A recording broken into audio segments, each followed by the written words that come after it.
추구함으로써 보수 세력을 섭섭하게 만들고 보수 세력을 돌렸습니다. 그 결과로서 내년에 제2의 김대중 정부가 들어설 가능성을 열어놓았다. 배신에서 출발합니다. 배신.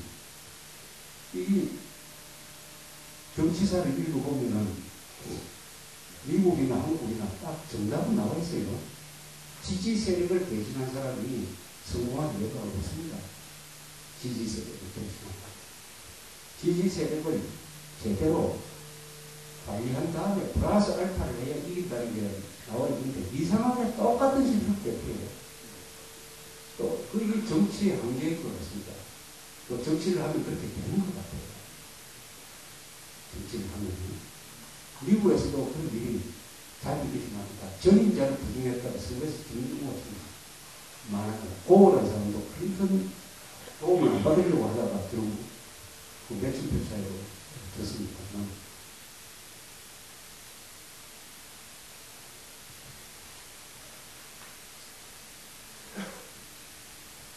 이 FTA에 대해서는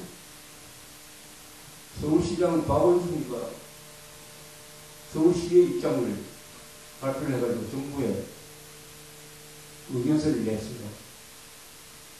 그 내용이 참 황당하게 짝이 없습니다. 말하자면 이런 거죠. FTA 발효 후에 미국 기업이 국내 시장에 진출해서 손해를 볼 경우에 중앙정부와 지방정부를 상대로 국제중재기구에 제소할 수 있게 되고, 이에 따라 시와 시민에게 부담을 줄 수 있다. 따라서 FTA에 포함된 ISD 조항은 재검토되어야 한다. 이렇게 썼습니다. 그 뒤에 바로 행정안전부에서 반론을 했습니다. 아니, 미국 기업이 국가를 상대로 제소는 할 수 있지만 지방 상대로는 할 수 없다. 그런 걱정 안 해도 된다. 아니, 서울시가 제소당할 이유가 없어요. 그런데도 제소당한다고 하면서 당당하게 정부에 반대하는 이런 문서를 냈습니다. 이런 바보 짓을 해도 이런 짓은 중요한 국가 문제에 대해서 이렇게 사실과 다른 사실 오인의 공문서를 보내면은 서울시장은 반응할 수 없지만 여기에 관계되는 사람들이 감사원에서 감사를 하는 게 아니고 이게 좀 더 목전해야 됩니다. 그러니까 하고 있으면 좌파가 잘못하는 것은 또 넘어가요. 우파가 그것을 10분의 1만 잘못해도 볼 때좀 들고 일어납니다. 그것은 들고 일어난 사람이 누구냐? 대부분이 기자들입니다. 기자들의 좌경화 때문입니다. 같은 편입니다. 기자들이 30대, 40대. 좌경화. 그리고 한 세대가 좌경화되면 이런 일이 일어납니다. 그렇더라도 어떻게 이렇게 경솔한 행동을 하느냐. 경솔.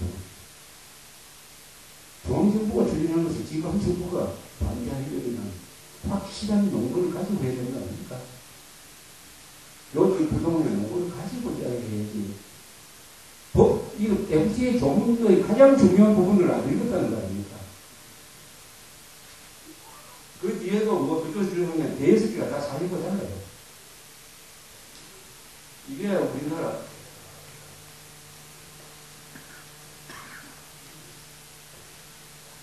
20대, 30대, 40대 한국의 미래세대입니다. 유권자가 60%. 그러나 점점 한국 사회가 고령화거든요. 앞으로 10년 안에 50세 이상과 50세 이하가 같아질 겁니다. 그때까지도 이게 유지되느냐.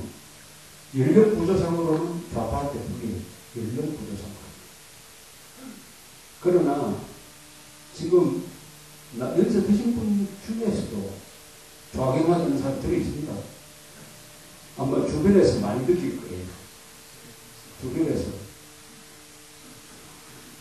공무원 퇴직 한 3, 40년 퇴직하고 연금 받으면서 유유작적하게 사는 분이 입만 열면은 정부 욕하고 굉장히 편들고 하는 사람이 꽤 많아졌어요. 이런 변화가 두 가지가 같이 가고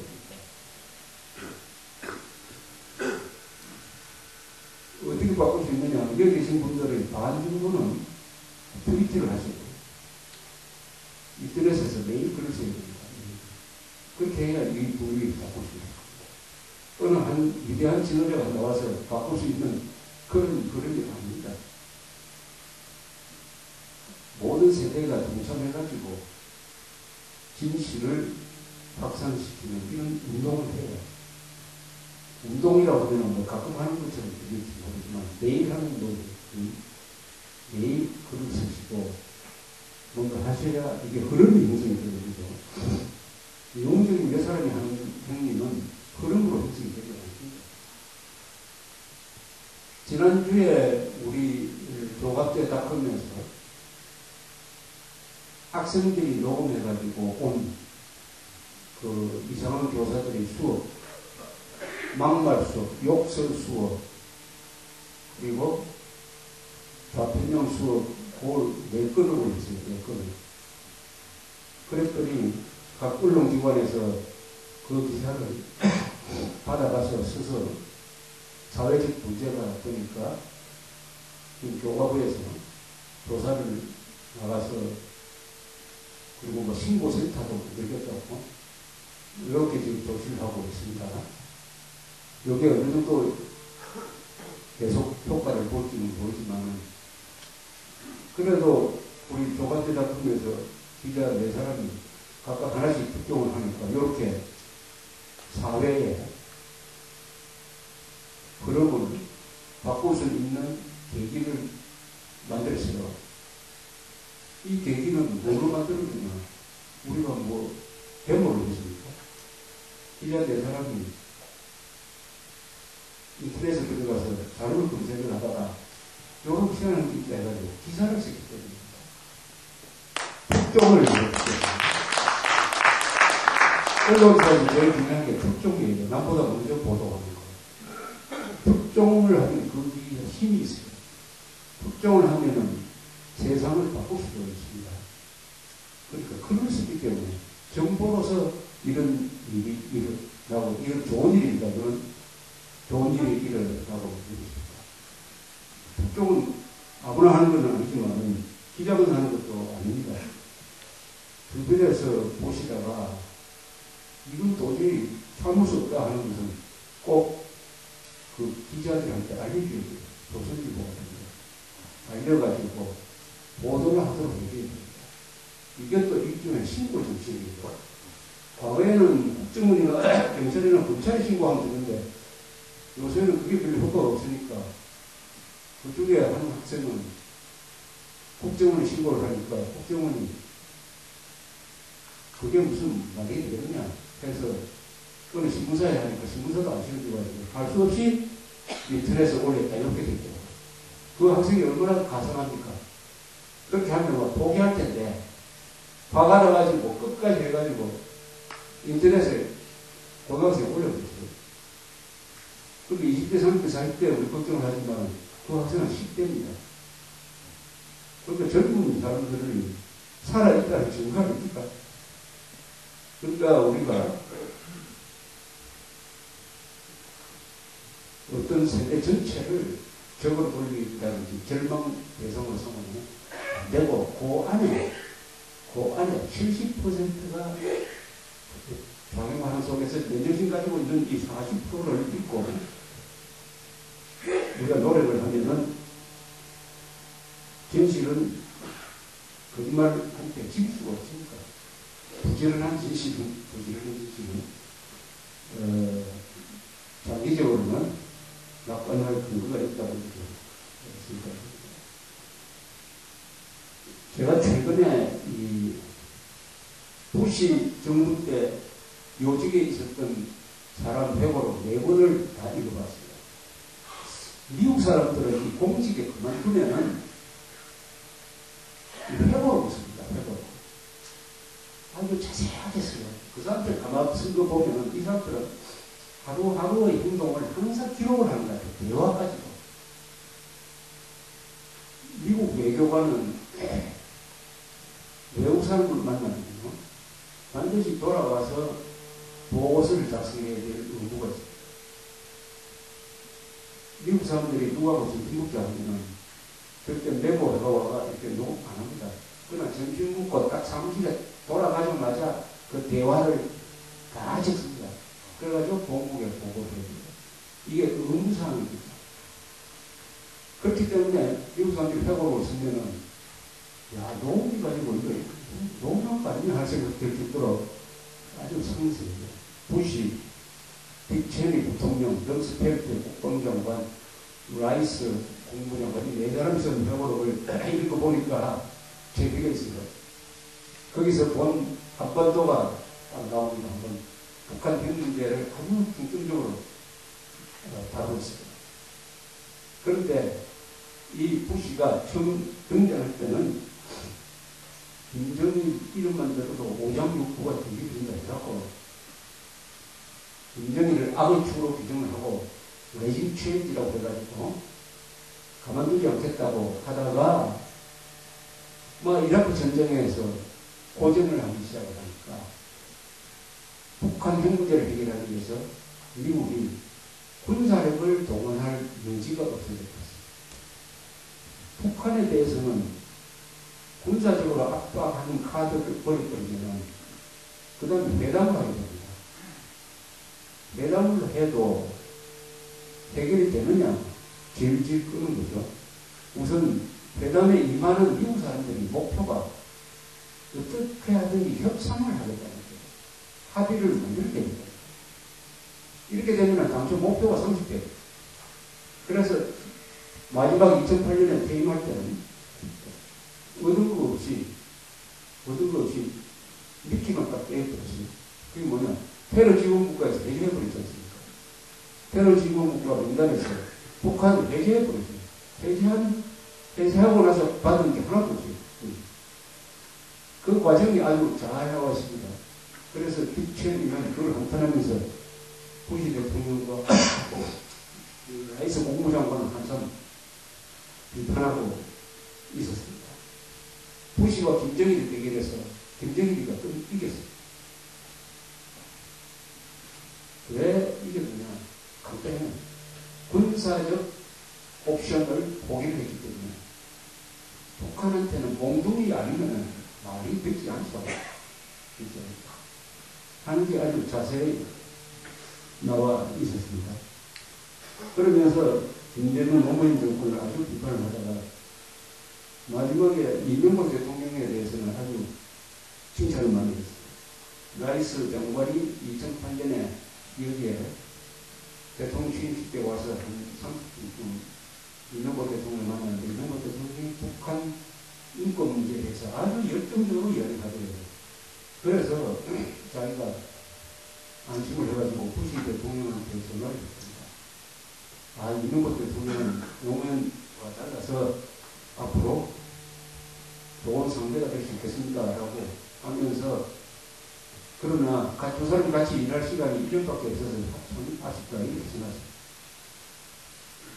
일설에 의하면 부시 대통령이 퇴임할 때 오바마한테 이명박 대통령 그 좋은 사람이다라고 인식을 했습니다. 그래서 오바마 이명박 대통령의 관계가 이렇게 역대 한국 대통령과 미국 대통령 사이의 관계가 좋았던 적이 이보다 더 좋았던 것은 모르겠습니다. 존슨 대통령 때 우리가 파병을 하니까 박 대통령하고 존슨 대통령 사이에 좋았던 적이 있습니다. 그 이후에 한미 관계가 매우 좋은 관계를 유지를 하고 있습니다.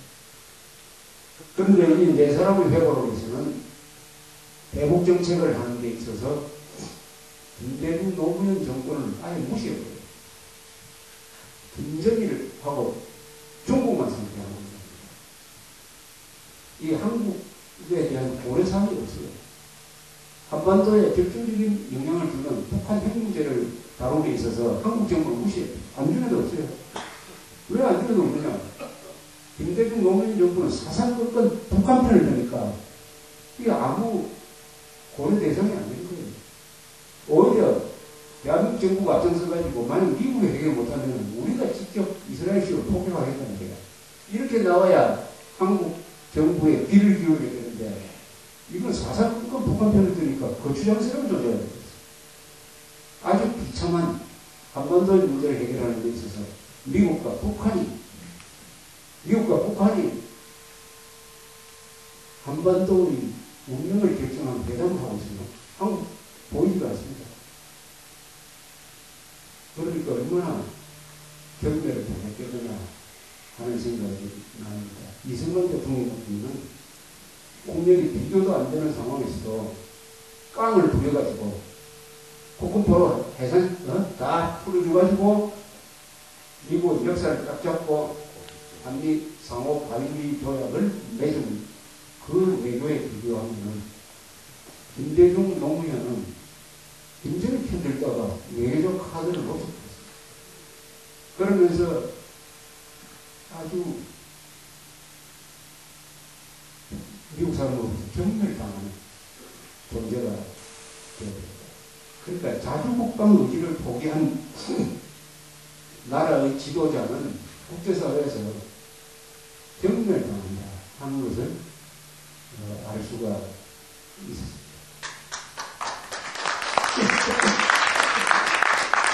이 자주국방 의지를 우리 기성세대가 제대로 챙기지 못해가지고 20대, 30대, 40대한테 이 국방의 중요성을 제대로 알리지 못한 것도 지금 오늘 위기를 부른 몇 가지 요인 중에 하나였습니다.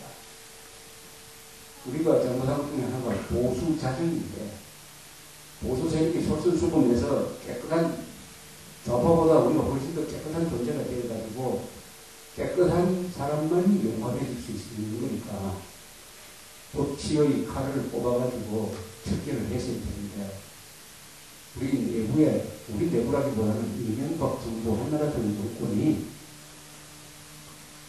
여러 가지 인사에서 그리고 안보 문제에서 그리고 부정부패 문제에서 제대로 해결하지 못함으로써 20대, 30대, 40대의 마음을 놓치고 좌파들의 역습을 허용하는 허점을 만들어냈어요. 그러니까 여기에 대한 대답을 우리가 또 내야 됩니다. 우리가 더 깨끗해져야 돼요. 저는 이 법안이 제일 중요하다고 생각해요. 병역 기피자, 국가보안법 위반자, 부패 전력자는 공직에 영구적으로 취임할 수 없다. 그 ISP 문제는 거의 예외가 없어요. 저것은 사실은 우리나라와 같이 약한 나라를 보호하는 제도예요. 저것은 우리한테 유리한 제도고 저 제도를 채택하지 않는 FTA는 없습니다. 저거 하지 말라는 것은 FTA에 하지 말라는 거예요. 또 저기 재판 공정하게 이루어지고 있습니다. 공정하게 이루어지고 있어요. 미국이 유리했다는 증거 하나도 없어요. ISD에 글을 가지고 미국의 유리한 판단이 나온 게 하나도 없어요. 그러니까 거기에 대해서는 너무 깊게 알 필요도 없어요. 국제 관례고 또 주권 이야기를 하는데 주권 중에서 일부는 국제 조약의 제약을 받게 되어 있습니다. 그렇기 때문에 우리가 헌법에서 국제 조약은 국내법과 같은 대우를 한다. 유엔 헌장을 존중한다는 말입니다. 100% 배타적인 주권은 없는 것입니다. 그래서 ISD는 우리만 유도한다면 안 되죠. 그 제도가 우리 여기에만 있는 게 아니고 모든 FTA 조약에 다 그게 들어있다고 하면은 또 노무현 때에 그걸 몰랐습니까? 노무현 정부 때 그걸 다 알고 추진하고 합의한 거 아니겠습니까? 그래서 그런 거는 한미 동맹을 깨려고 억지를 부린다고 생각하면은 막 그게 간단하지 않겠습니다. 이상입니다.